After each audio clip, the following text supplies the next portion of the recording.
सिफारती सतह पे आप लोगों ने भी इनिशिएटिव लिया है और आप एक डेलीगेशन भेज रहे हैं, बिलावल भुट्टो ज़रदारी उसमें शामिल है और बड़े अहम नाम हैं। भारत ने भी इसी तरह की एक इनिशिएटिव ले रहा है और उसमें हम देख रहे हैं कि उन्होंने हिज़्ब इत्तेलाफ को भी शामिल किया है। यहाँ पर कोई ऐसा आप लोगों की तरफ से ऐसा इनिशिएटिव नहीं है कि पीटीआई को शामिल करें, दीगर हिज़्ब इत्तेलाफ की जमातों को शामिल करें, ताकि एक यूनाइटेड फ्रंट नज़र आए पाकिस्तान के, जब बैरून मुल्क जाके आप लोग कन्विंस कर रहे हो पाकिस्तान का केस बयान कर रहे हैं?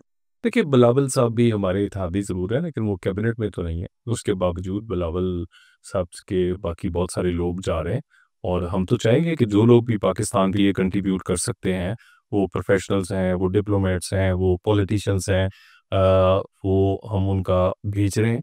और अगर लेकिन अनफॉर्चुनेटली हमेशा ही हमारी अपोज़िशन जो पीटीआई ख़ुसूसन आप कहते हैं, वो ऐसा किसी भी इश्यू को बहाना बनाकर अब पाकिस्तान की इंटरनल पॉलिटिक्स या उनकी अपने ज़ाती मामलात को ले आती है और उसको वो एजेंडे का हिस्सा बनाना चाहते हैं। तो इस वक़्त वो एजेंडे का हिस्सा है नहीं।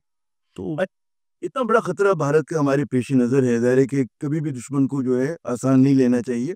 मुझे ये बताइए कि क्या लोग जो स्ट्रेस कर रहे हैं कि जी हमें इंटरनल भी सीज़फायर की ज़रूरत है, कि भारत से सीज़फायर हो गया, अब ज़रा हमें कोशिश करनी चाहिए कि जो हमारे सियासी मुखालफिन हैं हुकूमत के, इनके दरमियान में कोई रिकन्सिलिएशन हो जाए, कोई तवाज़ुन आ जाए। कोई इस सिलसिले में कितना आप समझते हैं कि इनिशिएटिव लिया जा सकता है, लेना चाहिए? देखिए, एस्टेब्लिशमेंट ने तो हमला नहीं 9 मई को उन पे किया था। ये उन्होंने हमला किया है और उसके बाद ये सियासी जमातों के साथ, सियासी लोगों के साथ जो जिस तरह का उन्होंने रवैया रखा है, यानी कि लोग इसलिए असेंबलियाँ नहीं आते कि उनको उनसे रिज़ाइन ले लिए जाएँ, असेंबलियाँ तोड़ दी जाएँ। गैर सियासी रवैया है उनका और वो कंधों पे बैठ के आए थे और वो कंधों के बगैर अब बिल्कुल बेसहारा है।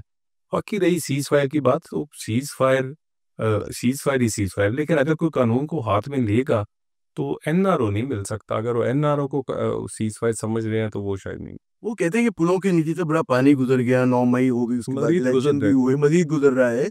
तो अब कुछ आप देखते हैं कोई इम्कान है इस चीज़ का कि मतलब है कोई हुकूमत के पास ज़ाहिर इख्तियार है, ताकत है कि वो कोई ऐसे कंड्यूसिव हालात बनाए कि जहाँ पे पीटीआई जो है अपना किरदार अदा कर सके? ये उन्होंने बनाने हैं, वो हमने आपको अलहदा करें इन तक इस तरह के लोगों को।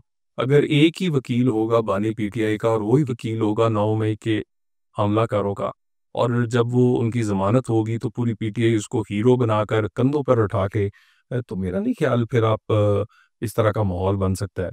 ये आज के दिन तक इन्होंने दिल से तस्लीम नहीं किया कि इन्होंने ये गलती की थी या ब्लंडर था। बाकी रही कि कानून के मुताबिक सज़ा होनी चाहिए और 190 मिलियन हो या 9 मई हो, ये मामलात सज़ाएँ भुगत के ही ख़त्म होंगे।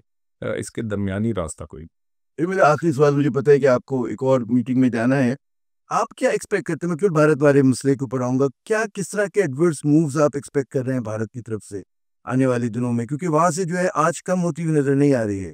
जो उनके ज़ाहिर है वो बिल्कुल साफ है, वो बोल रहे हैं उसके बारे में। वो बोलेंगे ही, अब करेंगे कुछ नहीं, उन्होंने करके देख लिया और उन्हें पता है कि इस्तीफ़ा करेंगे तो शायद जवाब जो है वो बहुत और भी तकड़ा हो।